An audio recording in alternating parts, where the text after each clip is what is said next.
রাখতে পারবেন। 9টা গুণ সম্বলিত একটা মহিলার গুণাগুণ আল্লাহ নাযিল করেছেন। 9টা গুণ যে মহিলার ভেতরে থাকবে, প্রয়োজন যদি হয় তাকেও তোমরা জোটভুক্ত করতে পারো। 9টা গুণ দিয়ে যে সূরা দিয়েছেন, নাম তার মুমতাহিনা, আরবিতে বলা হয়, বাংলায় হচ্ছে পরীক্ষিতা নারী। টাকা পয়সা পেলে শুধু এদিকে ওদিকে ছুট দেবে নাকি পরীক্ষা দেবে জীবন দিয়ে, সন্তান দিয়ে, দেশ দিয়ে, সবকিছুর বিনিময়ে হলেও দেশের সার্বভৌমত্ব টিকিয়ে রাখার চেষ্টা করবে, এইরকম মহিলাকে জোটভুক্ত করা যায়? আপনি মুমতাহিনা সূরা পড়েন, 9টা গুণ আছে ওখানে। ওই 9টা গুণ যদি কোন মহিলার ভেতরে থাকে তাকেও জোটভুক্ত করা যায়। আপনি কোন বাবার কথা নিয়ে আসবেন, নিয়ে আসেন। মুমতাহিনা মানে পরীক্ষিতা নারী। শুধু জোট না, জোট করে বসে থাকবেন তা না, জোটের কাজ আছে না নেই? কি করবে জোট? নিজের দাবি দাওয়া গুলো আদায় করার জন্য, জনগণের দাবি আদায় করার জন্য মাঝে মাঝে সমাবেশ করবে। কি সমাবেশ নামে আল্লাহ একটা সূরা দিয়েছেন। 5টা দাবি যদি আদায় করতে চায় জনগণ, তাকে সমাবেশের অর্ডার দেওয়া লাগবে সরকারের পক্ষ থেকে। সমাবেশ নামে একটা সূরা আল্লাহ দিয়েছেন, নাম হচ্ছে সূরা জুমা। জুমা মানে সমাবেশ।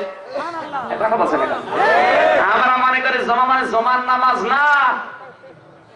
ইমাম সাহেব 7 দিন পর সমাবেশ করবে। এই 7 দিনের কর্মসূচি ইমাম সাহেব ঘোষণা দেবে। এই 7 দিন মুসল্লিরা কি কি করবে ইমাম সাহেব ঘোষণা দিয়ে দেবে। সমাবেশে মুসল্লিরা পালন করবে, এর নাম জুমার নামাজ। মাঝে মাঝে যদি বলতে পারেন হুজুর আমি সমাবেশ না মহাসমাবেশ করা লাগবে, মহাসমাবেশ নামে আল্লাহ একটা সূরা দিয়েছেন, নাম হচ্ছে হাসর। হাসর মানে মহাসমাবেশ। এটা হবে কোথায়? ঢাকার পল্টনে। সেই নামও কোরআনে আছে। বলবো এখন পল্টন পাবো কোথায়? হ্যাঁ, পল্টন আছে, রাজধানীর কথা আছে। পল্টনটা কোন জায়গায়? পল্টনটা রাজধানীতে। যে রাজধানীর নামে একটা সূরা আল্লাহ দিয়েছেন। একটা রাজধানীতে কি কি থাকবে? সবকিছু রাজধানীতে রাখবেন নাকি কিছু কিছু জিনিস বিভাগে রাখবেন, জেলাতে রাখবেন, উপজেলাতে রাখবেন? কি জিনিস রাজধানীতে রাখা যায়? রাজধানী নিয়ে আল্লাহ একটা সূরা দিয়েছেন, নাম হচ্ছে সূরা বালাদ। বালাদ মানে রাজধানী। রাজধানীর ভেতরে আপনি কোন জায়গাটা নগরী বানাবেন? শুধু নগরী বানালে হবে না, যেটা সাজানো গোছানো পরিচ্ছন্ন একটা নগরের নাম দিয়ে একটা নগরী বানাতে হলে কি কি জিনিস নগরের ভেতরে থাকা লাগে? যেখানে প্রধানমন্ত্রী, রাষ্ট্রপতি নিরিবিলিতে থাকবে, ওইরকম একটা নগরীর পরিচয় দিয়ে আল্লাহ সুন্দর একটা নাম দিয়ে সূরা দিয়েছেন, নাম হচ্ছে সূরা সাবা। সাবা মানে সাজানো গোছানো নগরী। কোনটা প্রশ্ন করবেন করেন, আমি সেটা দিকে যাচ্ছি না তো 114টা বলতে গেলে তো দেরি হয়ে যাবে। কায়দা হোমের ব্যাখ্যা না শুনে চলে যাবে? এখন তো কায়দা শুরুই করি। এরপরে যদি কেউ হেরে যায়, জোট করে না, যাই করেন, হেরে যাওয়ার সম্ভাবনা আছে না নেই? যারা হারবে ওরা শুধু বাস ভাঙবে, রোডের গাছ কাটবে, রাস্তা কাটবে। আর যারা জিতে, যারা পাইকারি হারে জেলে পড়বে। হারা পার্টি কি করবে? জেতা পার্টি কি করবে? হারবে যারা, ওরা 6টা কাজ করবে, আর জিতবে যারা, ওরা 4টা কাজ করবে। এই 6 আর 4 10টা কোয়ালিটি নিয়ে আল্লাহ একটা সূরা দিয়েছেন। সূরার নাম হচ্ছে হার জিতের সূরা। আরবিতে বলা হয় সূরা তাগাবুন। কোন দিকে যাবেন বলেন? শুধু হার জিত হলে হবে না। এখন এই যে আমাদের গেছে চুক্তি করার জন্য, কি কি বিষয় নিয়ে আপনি চুক্তি করতে পারেন প্রতিবেশী রাষ্ট্রের সাথে? এই যেখানে সবগুলো আমি নোট করে এনেছি, সময়গুলো একটু কম, পরে কথা বলা ঠিক হবে না, 12টার পরে। না না, সময় আছে মাত্র 14 মিনিট। আমি এগুলো থাক ভাই, এতগুলো 114টা লিখে নিচ্ছি, এত বলতে গেলে শেষ হয়ে যাবে।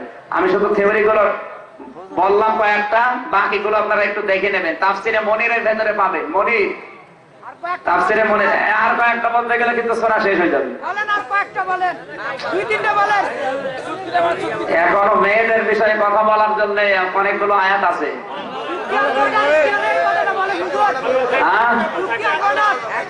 শক্তি না, 12টার পরে কথা বলা ঠিক হবে না। প্রতিনিধি দল সব জায়গায় তো আমাদের জননী প্রধানমন্ত্রী শেখ হাসিনা সব জায়গায় যেতে পারবে? মাঝে মাঝে প্রতিনিধি দল পাঠানো লাগে। এটা উনি এক জায়গায় গেছে, অন্য দেশে তো প্রতিনিধি দল পাঠানো লাগবে। অন্য দেশের লোক এই দেশে প্রতিনিধি পাঠায় নাকি? প্রতিনিধি দলে কারা কারা থাকবে? হিন্দু, খ্রিস্টান, বৌদ্ধ, কাকে কাকে প্রতিনিধি বানিয়ে একটা জায়গায় যদি ক্ষতি হয়ে যায়, বিভিন্ন জায়গায় প্রতিনিধি দল পাঠায় না? এর ভেতরে কমপক্ষে 5টা কোয়ালিটি থাকবে। 5টা কোয়ালিটির সামনে নিয়ে প্রতিনিধি দলে গিয়ে যাবে। এই 5টা কোয়ালিটি কি কি সেইটা দিয়ে আল্লাহ একটা সূরা দিয়েছেন, নাম হচ্ছে সূরা মুরসালাত। মুরসালাত মানে প্রতিনিধি দল। যারা চুক্তি করার জন্য যাবে, বৈঠকে যখন বসবে, কি কি বিষয় নিয়ে আপনি বৈঠকে বসে চুক্তিতে সই করবেন, এরকম 9টা চুক্তিপত্র সই করার জন্য আল্লাহ একটা সূরা দিয়েছেন। নিজের দেশকে বিকিয়ে দিয়ে সই করে দেবেন তা না, 9টা বিষয় সামনে রেখে সই করা লাগবে। ওরকম 9টা বিষয় একটা সূরা আল্লাহ দিয়েছেন, নাম হচ্ছে সূরা মুজাদালা। মুজাদালা মানে আলাপ আলোচনা করার মাধ্যমে নিজের দেশ সার্বভৌমত্ব সঠিক রেখে সই করা। কোন জায়গায় যদি আপনি গোল টেবিলে বৈঠকে বসেন, নিজেকে বিলিয়ে দেবেন, গোলাম মনে করবেন তা না। গোলাম মনে না করে কি নীতি অবলম্বন করবেন, নতজানু হয়ে শুধু সার সার করবেন তা না। কি নীতি অবলম্বন করলে নিজেকে কন্ট্রোল করতে পারবেন, ওরকম 8টা কোয়ালিটি দিয়ে একটা সূরা আল্লাহ দিয়েছেন, নাম হচ্ছে নতজানু। আরবিতে বলা হয় জাসিয়া। সুবহানাল্লাহ বলতে পারেন না? এগুলো নামগুলো থাক। এবার আমি সূরার দিকে যাচ্ছি।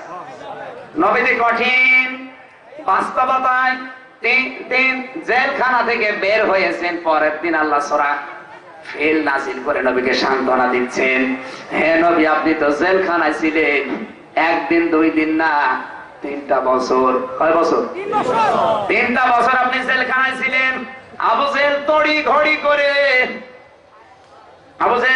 ঘড়ি করে মানুষের সিদ্ধান্ত না নিয়ে, সাধারণ আইনের তোয়াক্কা না করে সংসদে একটা আইনও পাশ করে ফেলেছে 3টা বিল রেখে।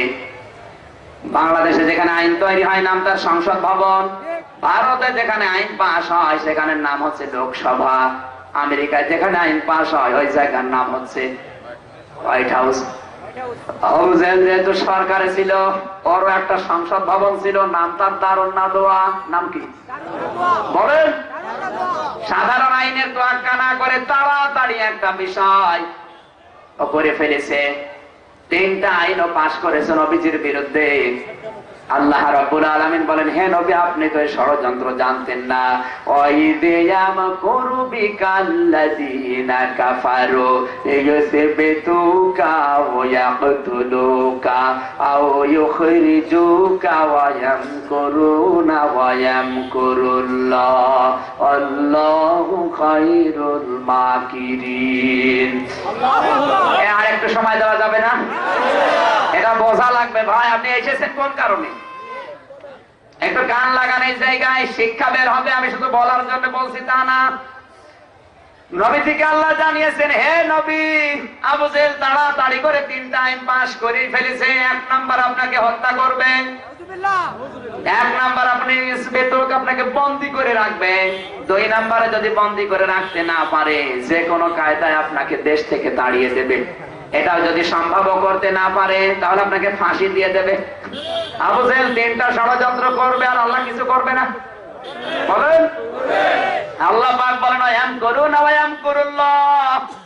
ও ষড়যন্ত্র করেছে আর আমি আল্লাহ আপনার রাস্তাগুলো প্রশস্ত করে দিয়েছি। এখানে পৃথিবীতে যত ষড়যন্ত্র বেশি হবে, ইসলামের পথ তত তাড়াতাড়ি পরিষ্কার হবে। এখানে আমরা চাচ্ছি দুনিয়া আরো গরম হোক। এই কথা বলে না কেন? দুনিয়া যত গরম হবে আমার আল্লাহর সাহায্য তত তাড়াতাড়ি আসবে। এক বাদশাহ তার মন্ত্রীকে নিয়ে গেছে, উজিরকে, এমন একটা জায়গায় গেছে পোকায় কামড় দিয়েছে জঙ্গলে। বাদশাহ বলে, মজির, আমি তার বাঁচি না। আপনি আঙ্গুলটা এভাবে করেন, আমি 1 কোপে কেটে ফেলি না? আপনি তো নয় মরবেন, বাড়ি যেতে যেতে আপনার আঙ্গুল। ঠিক আছে, আঙ্গুল এভাবে ধরেছে, 1 কোপে দিয়েছে আলাদা করে। জিন্দা আঙ্গুল লাফাচ্ছে, ডাকতে বলে, কি করলি? আগে ছিলাম এক যন্ত্রণা, এখন হচ্ছে আরেক যন্ত্রণা। ওজির বলে বাদশাহ যা হচ্ছে ভালো হচ্ছে, যন্ত্রণা বেড়েছে আরো বলছে যা হচ্ছে। ওর মেজাজ ঠিক আছে, ডাক দে বলে কিছু তো বলতে পারলাম না, চল বাড়ি চল। লতা পাতা দিয়ে বেঁধে দিয়েছে। বাড়ি যাওয়ার পরে রাজ দরবারে উপস্থিত হয়ে পেয়াদাদেরকে বলে কে বন্দি কর, আমার আঙ্গুল কেটে দিয়ে যাবার বলছে যা হয়েছে ভালো হয়েছে। 1 বছর জেল দিয়ে দিলাম। 1 বছর পরে বাদশা গেছে এবার নিজে স্বীকার করতে, হরিণের পেছনে দৌড়াতে দৌড়াতে এমন জায়গায় গেছে সেখান থেকে ফিরে আসার সম্ভব না। বন্য যারা জঙ্গলি মানুষ তারা ওকে গ্রেফতার করে নিয়ে গেছে। জঙ্গলি মানুষের অভ্যাস হচ্ছে নতুন যদি কাউকে পায় তাকে জবাই করে ফোনা করে খায়। এর পেয়েছে যখন আনন্দের আত্মহারা, মাগরিবের সময় জবাই করা হবে সবাই মিলে, সবাই থাল বাটি যে জানিয়ে আসতেছে জবাই হবে বাদশাকে। ধর্মীয় নিয়ম হচ্ছে কাউকে যদি ওরা জবাই করে খায় পোড়া শরীরটা একবার দেখে নেয়, খুদ থাকলে হবে না। পোড়া শরীর দেখতে দেখতে তাকে আঙ্গুল নেই বলে তোর আঙ্গুলকে বলছে নেই, তুই তো আমাদের খাদ্যই না, যা করে ছেড়ে দিলাম। বাচ্চা আইলো দৌড় আইলো দৌড়, এক দৌড়ে বাড়িতে এসে বলে উজির কই তাড়াতাড়ি নিয়ে আয়। ডাকতে বলে এইভাবে গিয়েছিলাম আর এইভাবে বিপদে পড়েছি, বেঁচে এসেছি এই কায়দায়। আঙ্গুল ছিল না এই জন্য আজ বেঁচে এসেছি, নাই তো আমার খবর ছিল এখন কাবাব হয়ে যেতাম। উজির বলে বাদশা এই জন্যই তো বলেছিলাম যা হয়েছে ভালো হয়েছে। বাদশা বলে বুঝলাম আমার বেলায়, কিন্তু তোর আমি 1 বছর জেলখানায় দিলাম বিনা কারণে, তোর এখানে ভালো কি? উজির বলে ব্যবসায়ের ভেতরে কল্যাণ আছে, কারণ আপনি যদি আমাকে জেলখানায় না দিতেন আমার সাথে নিয়ে যেতেন, আর 2 জনে যদি ধরা পড়তাম আপনার তো আঙ্গুল নেই ছেড়ে দিত আর আমার কাবাব বানাইতো।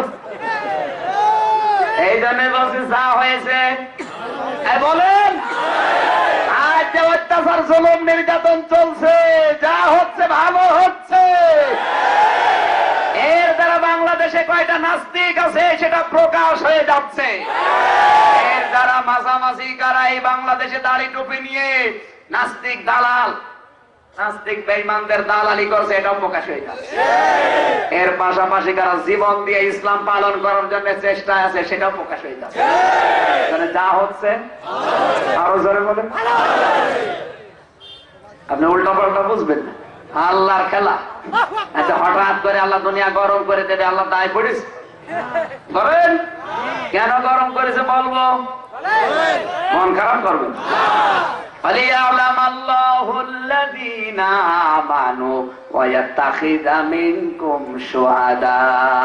সূরা আলে ইমরান 140 নম্বর আয়াতের মাঝের অংশে আল্লাহ দিয়েছেন কিছু মানুষের জীবন যৌবন আমি আল্লাহর কাছে ভালো লাগে, এদেরকে আমি শাহাদাতের মরণ দিয়ে ধন্য করি।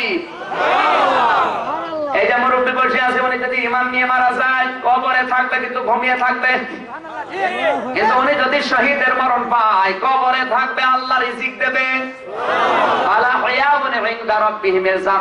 যারা শহীদ হয়ে মরে ওরা মারা যায় না, ওরা আল্লাহর কাছে রিজিক পায়।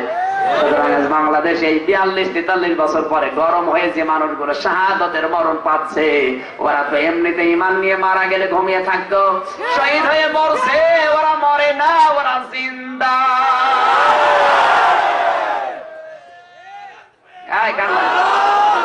দরকার নেই, আগে বোঝেন। 3টা ষড়যন্ত্র রাসূলের বিরুদ্ধে হয়েছে, যেহেতু শুধু রাসূল না হে নবী কিয়ামত পর্যন্ত আপনার উম্মতের বিরুদ্ধে 3টা ষড়যন্ত্র হবে, কিন্তু আমি আল্লাহ মরে যাইনি। ওয়ায়ামকুরুনা ওয়ায়ামকুরুল্লাহ, আমি আল্লাহ ওদের বিরুদ্ধে এন্টি ষড়যন্ত্র কি করা লাগবে সে রাস্তা খুলে রাখে। 50 বছর পরে কি হবে ওরা জানে না, কিন্তু আমি আল্লাহ জানি। কথা বলেন না কেন? আবু জেহেল তাড়াতাড়ি নবীকে 1ম বছরে নজরবন্দি করেছেন, 2য় বছরে নবীজির সাথে মানুষের দেখা সাক্ষাৎ সব নিষিদ্ধ, কেউ আর যেতে পারে না। আপনি বাংলাদেশের সাথে মিলাবেন আমার মনে হয় সরাফিল মিলে যাবে। 2য় বছরে নবীজির খাওয়া দাওয়া সব বন্ধ, বাবলার পাতা খেয়ে খেয়ে পায়খানা গুলো ছাগলের নাদির মতো হচ্ছে।